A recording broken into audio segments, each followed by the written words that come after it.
Hello बच्चों। तो आज मैं फिर से आपके लिए परिमेय संख्या का तीसरा पार्ट लेके आ रहा हूँ, जिसमें कि आप जो आगे का बचा हुआ जितने भी फार्मूला है वो मैं बता दूंगा। उसके बाद जो अगला वीडियो रहेगा उसमें सिर्फ एक्सरसाइज पे डायरेक्ट काम किया जाएगा, ठीक है। एक्सरसाइज पे डायरेक्ट फार्मूला बताया जाएगा और एक्सरसाइज को सॉल्व कराया जाएगा। तो परिमेय संख्या में एक होता है योग में शून्य की भूमिका।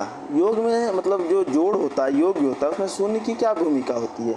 जैसे कि मैंने कोई अंक ले लिया, जैसे कि मैंने कोई अंक ले लिया 4 अंक, एक अंक ले लिया 4। अगर हम 4 में 0 को जोड़ा जाए या 0 में 4 को जोड़ा जाए तो उसका आंसर हर समय 4 आता है। उसी तरह मान लीजिए कोई परिमेय संख्या मैंने ले लिया 2/3।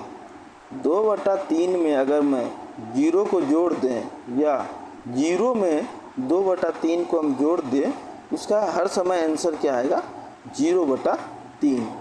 तो अगर ये पूछ दिया जाए क्वेश्चन कि योग में शून्य की भूमिका क्या होती है, तो वो सेम होती है। जो कि डिजिट रहेगा, पूर्ण संख्या रहे, पूर्णांक संख्या रहे, परिमेय संख्या रहे, प्रकृत संख्या रहे, जो भी रहे, तो योग में शून्य की भूमिका वही होती है, ठीक ना। तो ये हो गया योग में शून्य की भूमिका क्या होती है, इस पे क्वेश्चन बन गया।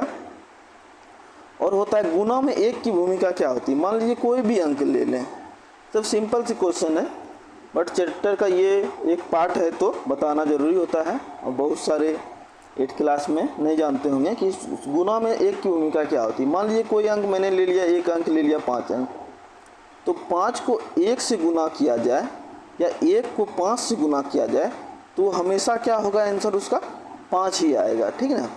उसी तरह 2/3 को या 4/5 को या कोई भी परिमेय संख्या को 1 से गुना करने पर, ठीक है ना, या 1 को उस परिमेय संख्या से गुना करने पर हमेशा क्या आएगा, वही अंक मुझे प्राप्त होगा। देख लीजिए यहाँ पर 4 में 1 से गुना कर दिए या 1 में 4 से गुना कर दिए, तो मुझे क्या प्राप्त हुआ, 4/5 ही प्राप्त हुआ, ठीक ना। तो ये हो गया गुणा में 1 की भूमिका क्या है। अब चलते हैं, पूछ दिया जाएगा किसी परिमेय संख्या का ऋणात्मक मान क्या होता है, ठीक ना। मान लीजिए कोई परिमेय संख्या दे दिया 2/3, ठीक ना, तो बोलेगा इसका ऋणात्मक मान क्या होगा। इसमें कुछ नहीं करना है, इसमें क्या करना, आगे माइनस डाल देना है और 2/3 लिख देना, ये इसका ऋणात्मक मान हो गया। पूछ देगा 4 का ऋणात्मक मान क्या होगा, तो -4। b का ऋणात्मक मान क्या है, -b। a का ऋणात्मक मान क्या है, -a। मान लीजिए कि कोई भी अंक ले लिए, बोलेगा 99 का ऋणात्मक मान क्या है, तो -99 होगा। तो पूछा जाएगा किसी परिमेय संख्या का ऋणात्मक मान, कोई भी परिमेय संख्या आपको दे देगा 64 दे देगा आपको 44, क्या बोलेगा इसका ऋणात्मक मान क्या होगा। तो आप लोग को ये बोल देना है कि -64/44 इसका ऋणात्मक मान है। ये सब वस्तुनिष्ठ क्वेश्चन में पूछा जाता है। तो आप लोग को तो पता हो चल गया कि किसी परिमेय संख्या का ऋणात्मक मान पूछा जाए तो क्या हमें करना है, उसमें माइनस को ऐड कर देना है, बस उसका ऋणात्मक मान प्राप्त हो जाएगा। अब पूछ रहा है कि परिमेय संख्या का व्युत्क्रम या गुणात्मक विलोम, दोनों एक ही शब्द होता है।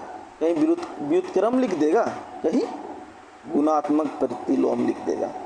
तो ऐसा अगर क्वेश्चन आए तो कुछ नहीं करना है, क्या करना है इसमें, मान लीजिए x का कहेगा व्युत्क्रम क्या होता है, तो x का व्युत्क्रम होता है 1/x। कहेगा a का व्युत्क्रम क्या होता है, कहेगा a का व्युत्क्रम होता है 1/a। कहेगा 4 का व्युत्क्रम क्या होता है, 4 का व्युत्क्रम होता है 1/4। उसी तरह बोलेगा 4 का गुणात्मक प्रतिलोम क्या होता है, 4 का गुणात्मक प्रतिलोम होता है 1/4, ठीक है। ये सब को देख लीजिएगा, ये सब एक्सरसाइज में पूरा काम आएगा। पूछ देंगे कभी कि निम्नलिखित प्रश्नों में से सभी का गुणात्मक प्रतिलोम निकालें, तो मान लीजिए दे देंगे अंक 2/3, तो उस टाइम क्या करना है, गुणात्मक प्रतिलोम डायरेक्ट 3/4 को 3/2 को लिख देना है, उसका आंसर हो जाएगा। कहेंगे -2/3 का क्या होगा, तो -3/2 लिख देना है, ठीक ना। तो इसका आंसर आ जाएगा, परिमेय संख्या का व्युत्क्रम या गुणात्मक प्रतिलोम का आंसर आ जाएगा, ठीक ना। अब पूछा जा रहा है गुणात्मक विलोम लिखने का तरीका। यहाँ पे देखिएगा, गुणात्मक प्रतिलोम मतलब x को 1/x लिखना है, और कहेगा गुणात्मक विलोम लिखने का तरीका। मान लीजिए 1/x दिया रहे, उसमें क्या करना है, विलोम लिखने के लिए x पे -1 पावर दे देना है, ठीक है ना।